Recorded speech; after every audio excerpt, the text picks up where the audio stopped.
In 1916, the world was deep into the war to end all wars, a conflict of utter brutality on a scale that had never before been seen. The Great War wiped entire villages off the face of the earth, exterminated entire generations of young men, and brought forth weapons that were astoundingly cruel and horrifying. On the 21st of February 1916, the German Empire commenced with Operation Judgment, kicking off what would be the single longest and one of the bloodiest battles in World War I, the Battle of Verdun, which is the setting for today's game, an indie horror game by the name of Conscript. Released on July 23rd, 2024, Conscript is a survival horror game that drops you into the boots of French Conscript Andre, currently in the trenches of Verdun alongside his brother, Pierre. Before I begin elucidating you on all the ins and outs of Conscript, and since it's also a pretty new game, I just want to say real quick, I will be spoiling it rotten. So, if a survival horror game, one set during World War I, that's a raw, total horror of war experience, appeals to you, well, pause this video, go buy the game, beat it, and then you can come back. I promise this video's going nowhere. The game opens on Andre writing a letter back home to his mother, telling her of how awful the war is, how he's looking forward to some time away from the front soon, and lastly, he promises her that he'll return home with Pierre when the war is finally over. Artillery begins striking the area though, so Andre puts the letter down, dons his helmet, and heads out to the trenches, since the Germans are due to attack soon. You talk to your commander, who tells you to get your ass to Fort Louisville and defend it. Here in the support trench though, you'll get a good feel for the basics of the game. You can walk at a pretty good pace, sprint for when you need to go faster, and you have a nice evasive roll for when you need to evade an enemy attacker.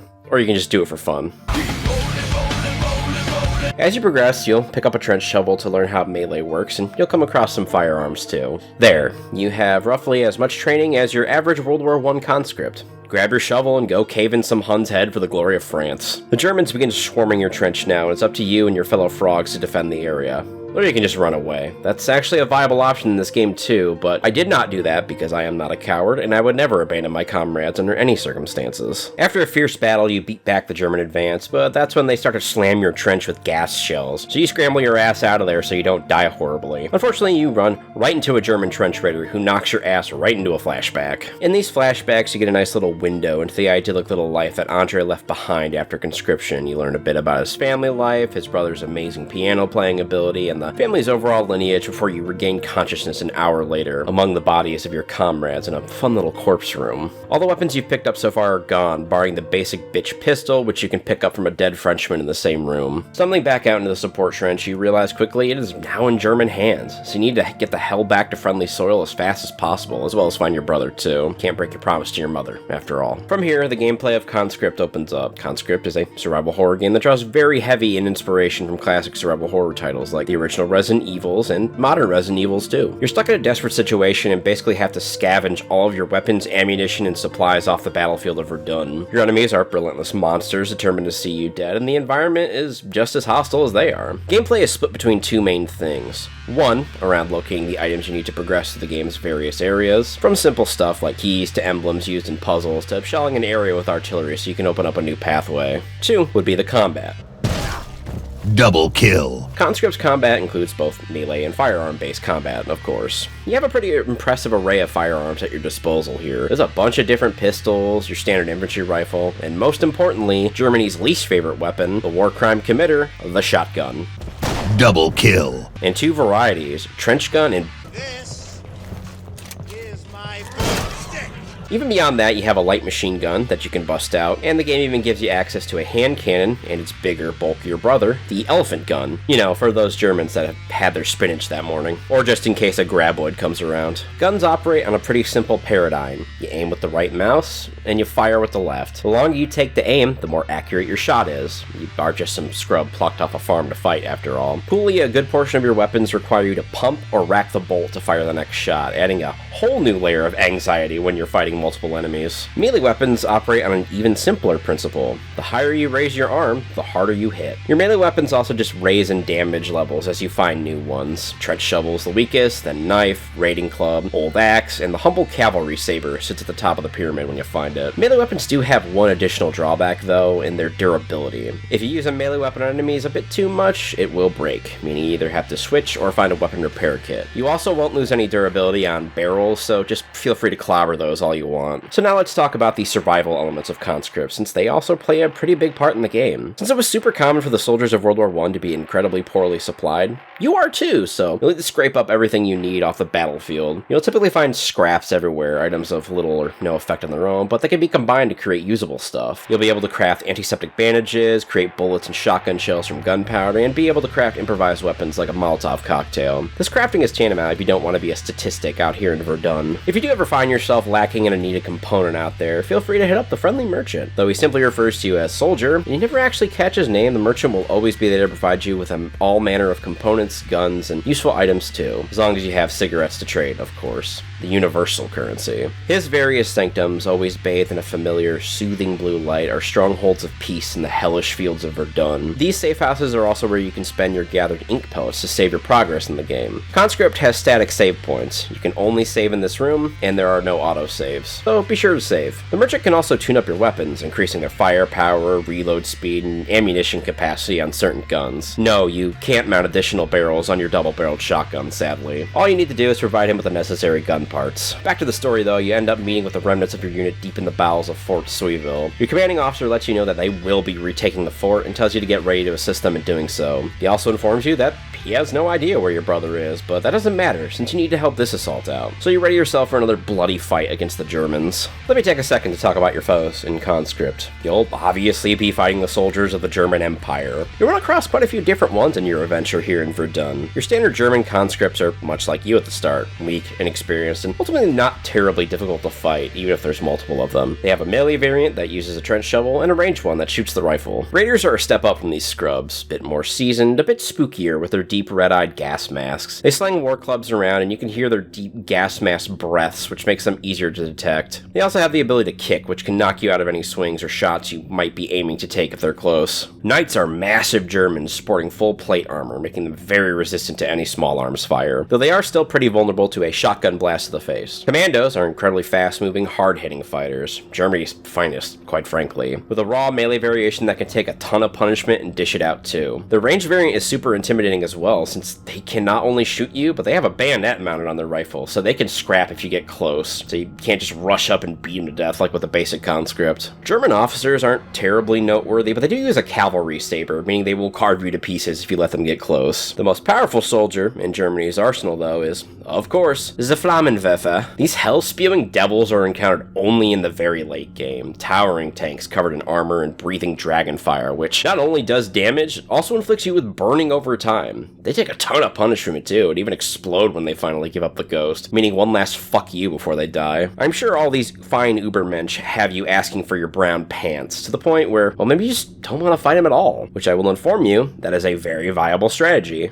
Since you have a nice evasive roll, getting by enemies is actually pretty easy. The game also gives you spaces to hide in. Well, the Germans don't exactly have the best field of view due to the gas mask they're so fond of wearing, so you could very easily slip by or sprint by them. Stealth and evasion is a totally viable strategy here, and there's even an achievement for completing the game without directly killing any enemies. More to the point, it's sometimes better to not kill enemies, period, and the big reason for that is the rats. These plague-riddled shitbags only show up in areas with fresh dead bodies to feast on, and will drop their attention on those corpses the second you show up because they hunger for the freshest meat possible. They also have a chance to give you the plague, which I think lowers your vision range. I'm not sure if there's deeper consequences. Maybe you just die after 7 screens like in Fear and Hunger. If you're a bloodthirsty Frenchman like I was, you'll have to do a lot of Charlie work in this game too. Though you can pour fuel onto bodies and burn them, preventing the rats from showing up. Alternatively, and far more humorously, you can find their homes in the level you're in and just huck a fucking grenade down into it. Boom!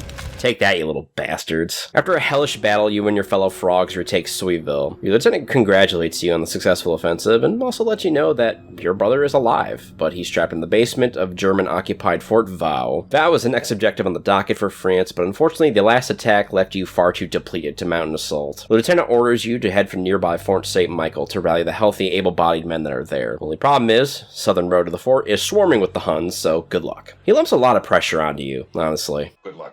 We're all counting on you.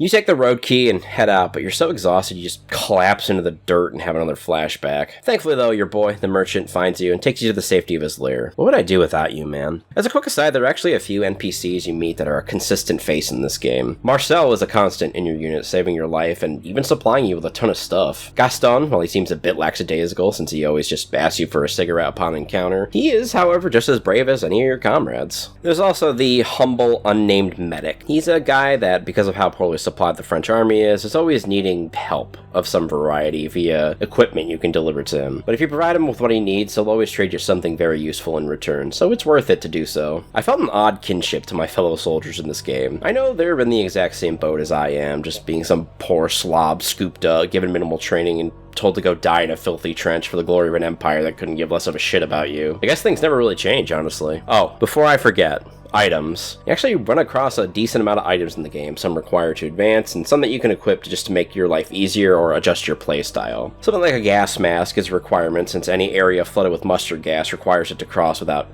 dying. Another near essential item is the flashlight. This game is dark, friends, literally and figuratively, so never leave your trench without the trench torch. Then you have stuff which can boost your healing power or make you run faster. There's even a book that makes your evasive roll even better. These things are nice to have so you can adjust your playstyle to however you want. If you want to take a couple more hits, just be sure to mainline some morphine, and if you want to run more, just snort some cocaine. That boosts your total stamina. So begin a fight through the Southern Road, another area that had been ravaged by the war and is crawling with the Germans. Now though, I must take the time to compliment Conscript's fantastic atmosphere, graphics, and sound design. Conscript sports a fantastic retro style with a top-down camera. The graphics here helps perfectly complement the game and its gloomy atmosphere. Atmospherically, Conscript is incredibly drab, dreary, and depressing. Really, all the deep grays, dark browns, and dim lighting accentuate the brutally depressing atmosphere at almost every location. Hell, the only time I didn't feel the crushing weight of World War I's devastation was weighing down on me was when I was in the merchant quarters. I never wanted to leave these wholesome little strongholds, but I had to face the shelled out world around me, the weather only breaking from the gray overcast to rain, only making things even more miserable than normal, and that's saying a lot for a World War I setting. There's never really a moment where you feel hope or uplifted at all, even as you're triumphing over the Germans or getting closer to finding your brother. The atmosphere is also greatly enhanced by its soundscape and fantastic use of music, as well as the fantastic use of no music. What music Conscript has only comes out during more critical moments, helping to amp up the moment in hand. These scenes are typically when you're battling against fairly overwhelming odds, so it helps to get the blood pumping as you're spilling it.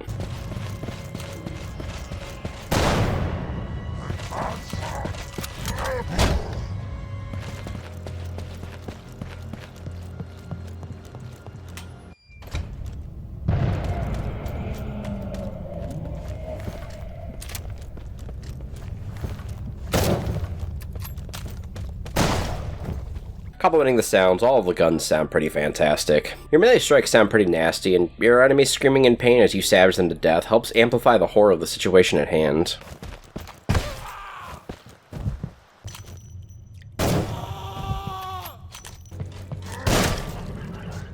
After making your way to Fort St. Michael, you put out the fires trapping the men inside and speak to the captain of the garrison. He's reluctant to spare the men needed as he has so few here already as is, but he ends up going through with it as Fort Va is critical for the French campaign. He sends the men but tells you to catch some sleep before you join up with them. You dream of your idyllic life back home before awakening back to the nightmare of Verdun. Heading back to the support trench, you clear out the remaining Germans and rally whatever French stragglers you can find before joining everyone to go over the top. You take up your position near the wall. Tension builds slowly in the lead up. Grip your rifle, hands shaking as the colonel executes a coward who refused to go over. The whistle blows. Time has come. One last deep breath before dying. You go over the top and it's a mad scramble across no man's land, evading artillery fire, machine guns, and German soldiers out to fight you. You haul all manner of ass, eventually hitting the German trench and beating those bastards right back to Fort Va. You find a fragment of your brother's scarf outside the fort, and it blinds you with another flashback before you snap back to reality. You steel your resolve to find your brother, but find out, unsurprisingly, that Fort Va was locked down tight, so you're forced to search a nearby town for any possible solution. The town segment here is definitely the most puzzle-heavy bit of the game, requiring a lot of item hide-and-seek, as well as using clues from your environment to advance in the area. It's nothing terribly difficult since I figured it all out pretty easily, but around this time is when I felt the game was dragging a little bit. Hell, I feel like even the game itself felt like it was dragging at this point, considering that I found this key, which let me find this key, which let me find another key, which finally let me find the rest of the keys to the town. It's like the the game new, so it just gave you the rest of the keys because it was bored of it. I do like that some of the puzzles have interesting bits of localized stories that are related to the puzzles out here, but still,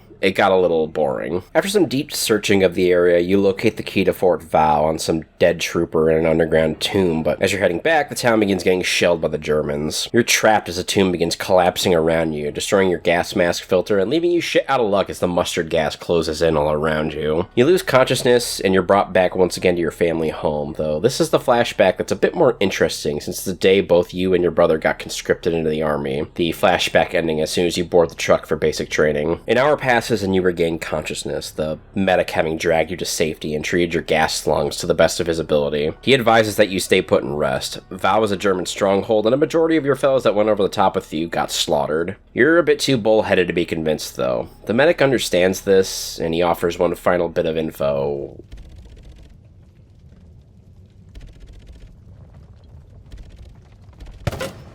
This final chapter, the fight through the shelled-out village in Fort Vaux, is a real heartbreaker. A reminder of the swift brutality of war. The medic just goes out like that. I would later find Gaston dying in a random bunker and deliver him his final cigarette. He did give me a Colt 1911, though, as a parting gift. God bless you, mon ami. Fort Vaux climaxes with a desperate battle against waves of German soldiers. Loaded down with the best melee weapon and as much guns and ammunition as I could carry, I fought a vicious battle against the attackers, thinking only of my dead friends and eventually grinding them all down after a punishing two-area fight. Limping back into the fort, I finally found Pierre, and I take him to the relative safety of a medical tent for treatment. The game ends with Andre having horrid nightmares of what he experienced on the battlefield. Conscript does feature multiple endings, though. You can die in the collapsing rubble of Fort Vaux. You can get executed for being a coward. You can survive, but racked with PTSD, and your brother can also survive based on whether you've met certain objectives in the game or not. The secret prologue ending, though, is pretty great, but I have to talk about it for a moment because, well, one of the things required to get it is way too obtuse in my opinion. It needs 3 things to proc. You need to get the shell shock ending after releasing the dove you can find in Fort Vaux, and finally, you need to retrieve your father's watch. The dove door needs to be opened by 3 pronged keys, one of which you can miss in Chapter 2, but that's pretty easy to do regardless, just finding those keys, I mean. Getting the shell shock ending is easy.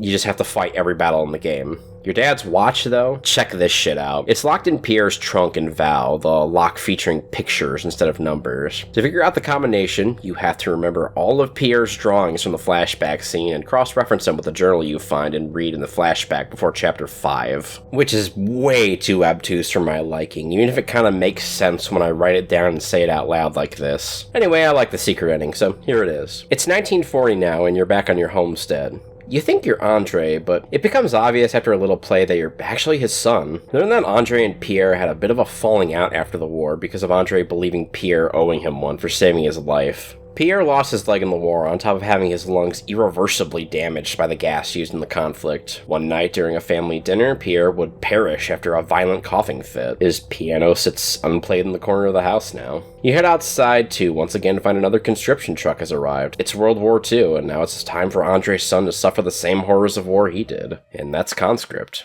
It's a pretty damn good game. Not often do I play new titles, but this one was worth it. Conscript has a great look, amazing atmosphere, characters that I genuinely cared about, pretty good combat, and great survival elements. I'm also a fan of the fact that there's just no good endings here. It's very much in line with the consequences of the real-life conflict. Generations of men were lost, the world suffered terrible amounts of destruction, well, it paved the way for a second, even more devastating conflict that only further showed the depths of human cruelty. It works very, very well with this game, even if I typically like happy endings. If I had to critique anything, I do think it does drag a bit as you head towards the end game, but that's about it. Give this one a shot if you're looking for a good horror game this Halloween. With that though, I'll bring this video to a close. As always, dearest viewers, my name is HadesManticore, and this here channel is CityStateManticore. Thanks a ton for watching if you did. Be sure to drop a fat like, a comment, and be sure to subscribe, because as always, more content is on the way. I hope you're all having a wonderful Halloween, and I will see you in the next video. Goodbye.